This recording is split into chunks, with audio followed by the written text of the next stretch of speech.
Books about wellness, happiness, and personal development have been around for ages, and the good ones have been difficult to separate from the less helpful ones for about as long.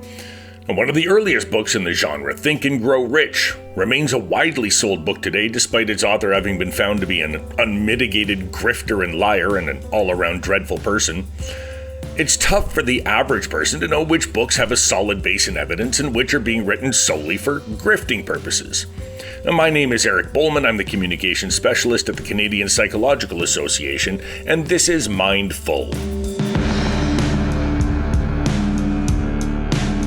To learn more about Napoleon Hill, the writer of Think and Grow Rich, I recommend the Behind the Bastards podcast, which goes into shocking detail about the life of a real piece of work. That's what we're doing today. We're recommending other podcasts you should be listening to in addition to this one. We're going to talk podcast, book clubs, pseudoscience, and evidence-based wellness with a psychologist who has the expertise to discern the difference. I'm Joanna Pozzulo, a Chancellor's Professor in the Department of Psychology at Carleton University. I'm also the Director of the Child Forensic Laboratory, and I'm the Director of the Mental Health and Wellbeing Research and Training Hub, also known as MeWeRTH. And with MeWeRTH, you've started a book club. Tell me how that's going. I know you've done a couple of books already. You choose specifically mental health related books. And how's that going? Yeah, it's going really well. It started I picked my first book in June of this year, and they are evidence-based books for different dimensions of well-being. So for anyone that's interested in improving their well-being, I make sure that the books are evidence-based because I think it's important to share the science around different dimensions of well-being, and that then people can use the strategies that are in the books to improve their well-being. And I think that's so important. I think that's something that gets lost in the shuffle a lot, especially when people are reaching out for self-help books and that sort of thing. And, which ones can I trust? Which ones can't I? Which ones are complete junk? And which ones have some nugget of good advice in there or whatever? And I remember going to Chapters a few years ago, and they have a section which is like self-help and history or something, like it's crammed in with something else, and it's hard to navigate. So I think it's great that you're doing some of that work for people, weeding out the bad stuff and picking some of the good ones. Yeah, I discovered before I started the book club, I discovered that there's over 15,000 books published in the self-help category. And I too was at a local bookstore, and I noticed that there, books on wellness and books on well-being and books on health and books in the science section and books at the front of the store, at the back of the store, at the side of the store. And it really occurred to me, this is challenging to navigate if you're looking for some books on well-being. And so that's kind of where the idea of the book club started. I wanted to make sure that people were getting evidence-based books if they wanted to improve their well-being, because they're not all 15,000 books are evidence-based. Right. And so it can be really challenging to navigate that category of books. And so that's kind of where the idea around the book club started, is just really trying to help sift through some of these books and providing a curated list to the public on evidence-based books. I remember years ago, when I worked in radio, I guess one of the radio stations in our building had a deal with the chicken soup book people. Yeah. And they would send us a giant crate of chicken soup for the whatever book. And I think it started with chicken soup for the soul and then expanded to chicken soup for the parent and chicken soup for the early childhood educator or whatever. And then by the time they had to come up with all kinds of new book titles. So at one point we're getting, chicken soup for the, hobbyist motorcycle mechanic on the weekend or whatever, right? Yeah. I thought these can't all be useful. Exactly. And I mean, I have to confess, I've never actually read a chicken soup book. So Nor I have I. don't really know what's in it, but I assume it's not recipes for chicken soup. Yeah, but I know that is an example of, books in the self-help category. I won't speak too much about it because I don't know if it's evidence-based or not.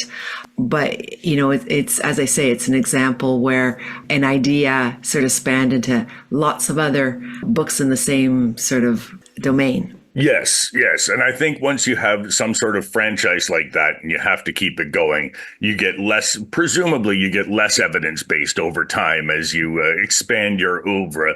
One thing that they did get, though, that I really liked, they got the Companies Coming cookbooks, which actually had recipes in them. And I read all of those. And I have a huge stack of Companies Coming cookbooks now that I use on the Excellent, regular. excellent. Yeah, cookbooks are great. There's science in cooking. I don't, and I suppose if you're cooking good food, it can also help. Your physical health impacts your mental health, and so overall your well-being can potentially improve as well. I never thought of it that way, but my cookbook shelf is almost certainly my self-help shelf at home here. Yeah. Yeah. And as I was exploring more self-help books and well-being books, there really is a very strong connection between physical health and mental health, and making sure that you get enough sleep, making sure that you're eating healthy. All these things contribute to mental health and overall increased well-being. Now, tell me about some of the books that you've chosen for this book club. How did you choose them, and what's the reception been? So I spend a little bit of time actually trying to choose the right books for the club. As I mentioned, I look at different dimensions of well-being. The very first book I chose was on sleep, and it was called Why We Sleep by Matthew Walker. And I thought, and I'm so glad I chose it actually, because it really gives a tremendous background into the different patterns of sleep, why we need it, the impact sleep has on our well-being. And at the end of the day, sleep is really foundational to our well-being. And so that kicked off the book club, and I was really pleased about that. And then the next book I picked, just to give you an example, was called The Good Life. And that one was really about relationships and what goes into making a good life. And it really comes down to the quantity and quality of our relationships. And so, two great examples of sort of foundational elements to well-being. And then one of my favorite picks actually was for August, where it was called Mind on Art, and it looked at the impact of art on well-being, both engaging in the arts and as well as just looking at art. And a fascinating read for anyone that is interested in bringing more art into their life. Yeah, that is interesting. I've always wanted to bring a little more art into my life, but only because I feel it's the category I'll be weakest at if I ever end up on Jeopardy. Well, you should do it. You should do it because there's great research behind how it can improve life satisfaction and overall well-being. So definitely go to a museum, or pick up some pastels and start sketching. There's lots of great strategies in how to incorporate more art into people's lives and also into community. Art has a tremendous impact on community well-being as well. So, we are individuals, but we also are part of a community. So it's important to think about community well-being in addition to personal well-being. Before I was with the CPA, I worked for the Dementia Society here in Ottawa.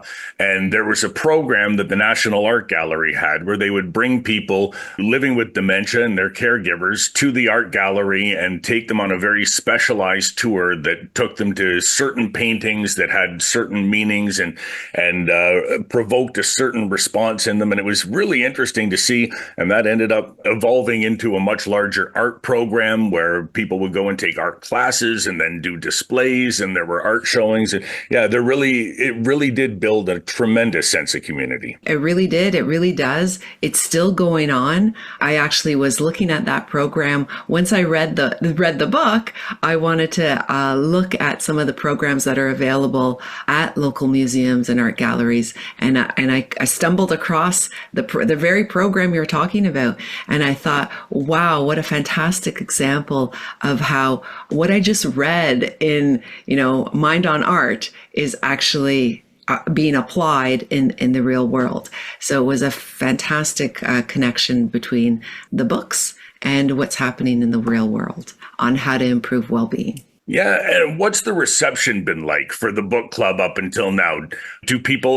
How does it work? Do people all read the book, then you get together to discuss it like you picture a book club, in a sitcom? Or is it more like an ongoing discussion as people experience the book? Yeah, well, I'll start off by saying what the reception's been like. It's been tremendous. I'm actually overwhelmed by how many people are interested in it and wanted to be part of it. And I've got members, across Canada. I've got people in the US that are part of it. I've got people, in the UK that are part of it. So it's been really overwhelming and really positive feedback. People, so anyone can sign up for it.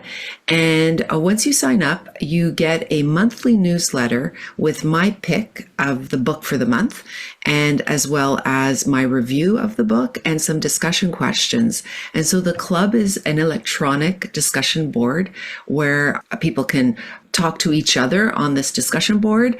They also have access to my reviews and my picks. And it's an electronic community for now. And as I say, it spans the globe practically, and it's growing. And it's been the feedback's been so overwhelming that I decided to add a podcast to the book club. And the podcast is called Reading for Wellbeing, where I interview the authors of the books I select for the book club. And so it's now live. The podcast is live, and the first interview actually will be released at the end of October, beginning of November. And it'll be I'm talking to the author, one of the co-authors of The Good Life, Dr. Mark Schultz, and we're going to explore a little bit about what makes a good life. Excellent. Yeah, and I'm super interested in this idea of expanding it into a podcast. So it's you and the author of the book, and I presume by then you're going to have quite a bit of feedback from the people who are participating in the book club that you can then incorporate into that interview. Exactly. So I invite all the book club members to email me their questions for the authors, and each podcast episode will have a segment called Our Readers Want to Know, and I'll be asking the authors questions that the book club members have sent in to me, and so they can participate that way. So book club members can email me questions that they want me to ask the authors, and I'll ask the authors, and then they can listen to the answers. Well, that's excellent. And do people in the book club make suggestions for books for you to include in the upcoming weeks and months? Yes, they do. So I get lots of suggestions about different books. People will email me and say, "Oh, you should check out this book, or you should check out that book." And I have a very, very long list of books that I'm sifting through to see what I think, whether I think they might be appropriate for the book club or not. So I am looking for, I love suggestions. I'm looking for topics that are, focused on well-being and that are evidence-based. And one thing that I'm finding really intriguing is what people consider evidence-based. And so there's a lot of different ideas out there in terms of what is actually evidence. And right. So I'm finding that sometimes people are sending me lived experience books, and, lived experience books, can be great to read. It's just, they're not necessarily based on evidence. And so I just caution anyone who is reading a lived experience book that, what might have worked for one person doesn't necessarily mean it will work for you. And so there's a good contrast between evidence-based books and lived experience books. I remember I had a colleague years ago who kept trying to convince me to read this book that he had about, I think it was about a soup diet. And I think the idea was that like 1 month out of the year, you eat nothing but soup. And that somehow cleanses you of, I don't know, phytoplankton or whatever it is. I'm like, I have no idea. And I would always try to politely say, I'm really not interested in reading this book. It seems like a crazy idea. Like when someone comes to you with, hey, how about the soup diet? How do you gently let them know that we're probably not going to be doing that one? I just kind of say that that's not necessarily 100% on topic for the book club. Again, one of my main objective with this book club and podcast is to make sure that we are sharing science and that we are putting out there recommendations that are research based. And so I'm really cautious about what books I select. I just, it's really important to me that I'm selecting books that are, grounded in science. For sure. And I've got to say that just that as a selling point for a book club strikes me as quite unusual in that most of the book clubs I'm aware of, people are, it's the murder mystery book club or it's the, Jane Austen book club and we only read Jane Austen books or what. And very rarely is it something that's a little more formal and science based, which feels, I think, maybe for a lot of people, and I'm not saying I'm one of them, but might be a little boring. I mean, do people read these for pleasure? Do you read these books for pleasure? I do. And that was another reason why the book club felt so natural to me, because I actually read these books in my spare time. And, and it's amazing. They're not, even though they're research based, they're not your dry academic book. They're really meant for a general public, a general community. So you don't need to have, an advanced degree to read these books or to get something out of these books. They're extremely well written. They're interesting. They're fascinating. They're not at all what I would consider books that make you fall asleep at night. These are really, they're interesting. And almost all the books I've selected are bestsellers. So I think for anyone that has misconceptions about science being boring, I would say join the book club, because I guarantee you'll find at least one read in my list that is interesting. So yeah, these are not your textbook type of books. These are really translating the science in a way that is interesting, informative, educational, and that people can use to feel better. I'm always amazed when I pick up a book like that. And right now we're moving offices at the CPA. So we have just tons of these books and no one wants to move them from one office to another. So they said, just take whatever books you like and you can have them and read them at home. So I have a big stack of books now to read, which are all the science books for the most part, but they are like that. And I'm consistently surprised and pleased when I dig into one and I find that it really is a page turner. It's an interesting book. It's fascinating. Kind of years ago, I remember picking up Crime and Punishment and thinking, well, I probably should read it. It's one of those books. And then I couldn't put it down. It was so exciting. The whole thing. That was a real page turner. And that was one of those times where I thought, okay, I'm not going to judge the book by the antiquity of it or the cover or the 8,000 pages in it or whatever it might be, right? Exactly. It's actually interesting you mentioned that. My pick for October is a book called Chatter. And it actually starts off with the author receiving a very threatening letter in his university mailbox. And so it's almost like the start, you think you might be reading like a mystery, like a murder, a psychological thriller.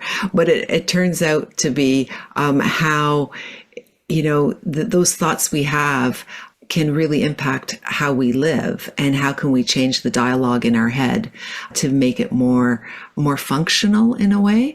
And so it was a great sort of twist, because you're not expecting, for this kind of academically or sciencey oriented book to start off with. Someone's getting this really threatening letter in their university mailbox, and they go home and they're really worried about, oh my God, is this person going to show up at my home and do something? And so it's really interesting using that example. The author uses that example, and he talks about how it's interesting that he studies the dialogue in our head and how to use that dialogue to improve how we live. Right. So the perfect blending of a lived experience book and a science-based, evidence-based book, right? Exactly. And a lot of the books that I select actually have those elements of lived experience where the author will sort of describe stuff that's happening in their life, and then how they use the evidence to sort of overcome that or to implement that into their daily lives for improved well-being. So these are not, as I say, these are not boring textbook style books. These will, I think, really want you to read the next chapter and finish the book rather than just get through a few pages and then, put it aside. When I was in university, I was in a book club for textbooks, specifically calculus textbooks. But what the book club was that we would exchange them with students from the next year, so no one had to spend $200 on the textbook, and that it was a textbook exchange club, really, is what it was. Yeah. Hey, I'm all for people sharing these books, going to the library and taking out one of these books. All the books are very accessible at the library, so no one even needs to buy the book if they don't want to. They can, they can sample it at the library. They can share it among each other. This is really not about selling books per se. It's really about sharing the information in the books. And is that where you find them? Do you find them at the library? I do. The library is a great venue to sort of scan books and sort of get a sense of, oh, I might want to read this book versus, oh, no, I don't think this book is on target for me or the book club. So yeah, the library is a fantastic place for, browsing, really. I picture you as an avid library user. When I spoke to you earlier in the pandemic, I think you were telling me that you were super into murder mysteries, at least at that time. Are you still reading? I still am, because a lot of my research work is in the forensic area. So I still love a good psychological thriller, and I sort of balance reading psychological thrillers with sort of evidence-based well-being books. So I usually alternate between what I'm reading.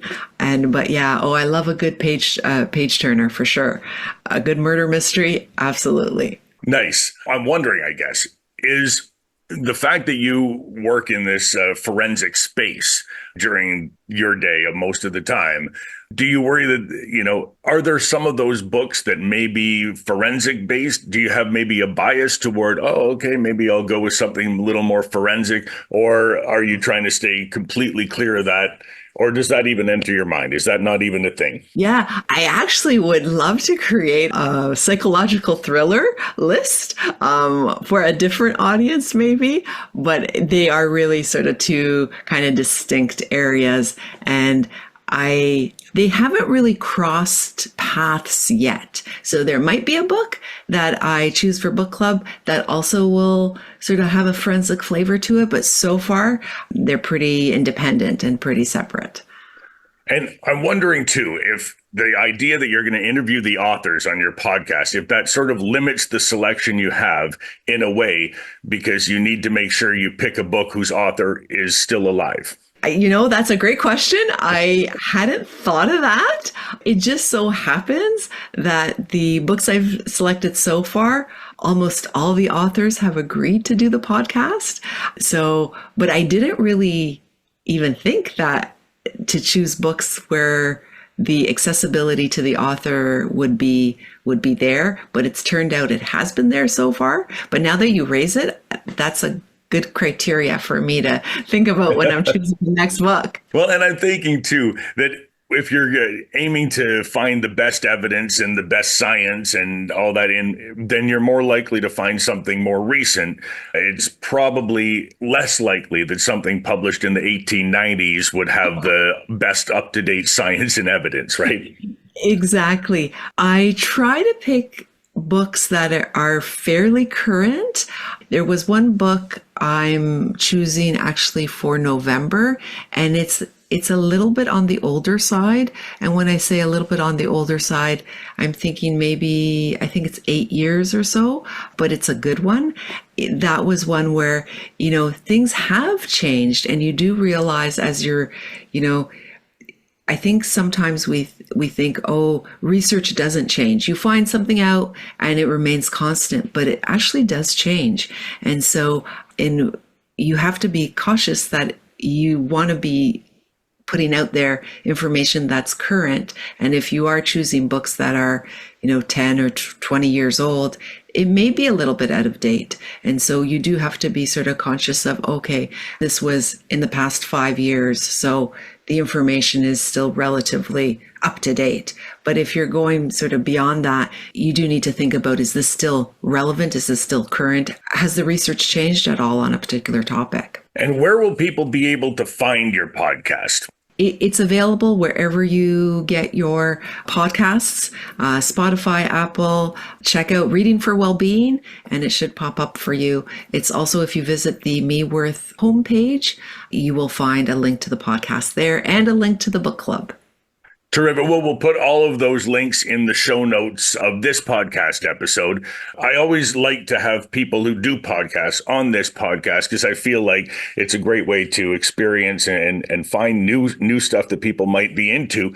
Tell me about the transition to podcasting. I mean, how's it been for you? Have you learned anything? What's different about it? It's really different. It's something I haven't really done since I've been on a couple of podcasts. This one included in the couple, and it's been a huge learning curve, but I actually have hired someone to help with the editing and the technical aspects. I'm just focused on asking the questions, and then I just kind of hand over the files to my tech person, and I call him my producer. A shout out to Mike, and he does all the heavy lifting around the technology, because I really realized, wow, that is a discipline unto itself. It really is. And that's the one thing, every time somebody asks me about starting a podcast, creating a podcast, and that's the one thing I say, hire somebody to do the editing and the producing, because for those of us who are not super skilled at it, it's incredibly time consuming. It's very technical, and there are people who have that skill set. And I'll give a shout out to our producer, Jamie Montgomery, who does an excellent job with this podcast, who I contracted almost immediately.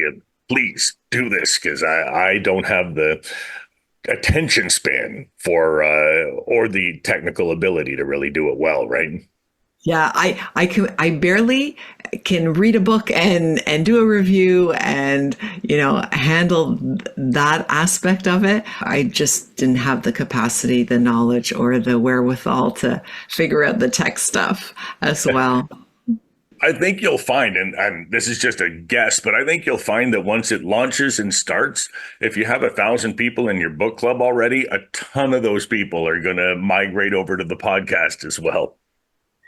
Hopefully it just gives another opportunity for the science to be translated in a way that people can use. And so I'm just hoping that authors can share their excitement for their research, and hopefully people will be able to have another option if they don't just want to read the book, but they want to actually listen to the author. Yeah, for sure. All right. Well, thanks so much. This is going to cut us off super rudely at some point because I'm cheap and I have the free Zoom. But, no problem. But thank you so much. Great to see you. And I'll let you know when this is all ready, and I'll send you a preview. So it sounds great. Thank you, Eric. Really appreciate your time. Thank you so much. And sorry, just one more thing. Can I get you to send me a photo? I think I had a photo from you from 2021 or something. If there's an updated version, I can still use the same one if you haven't updated use the same one. I don't have any updated photos. So yeah, you feel free to use the same one. If that doesn't work, let me know and I can try and find something else for you. Oh no, it will work. That's fine. I was just thinking, like, you need to do one of those photo shoots for the cover of your podcast, you know? Like, wear the tweed jacket or whatever. That's right. Yeah. That's on my agenda. Maybe in the new year. Find someone from Generation Z who can tell you, how to stand against a wall and look nerdy, and then that's exactly. You know what? It's a different world. It's a different world out there with all this sort of social media stuff. Oh my goodness, it's really kind of wild. Dr. Pozzulo's book club and podcast are now available. Links in the show notes, and I recommend checking them both out. Thanks for listening, streaming, downloading today's episode. Mindful is written, hosted, and published by me, Eric Bowman. Our editor and producer is the aforementioned Jamie Montgomery, and our theme music is Avenues by David Taylor.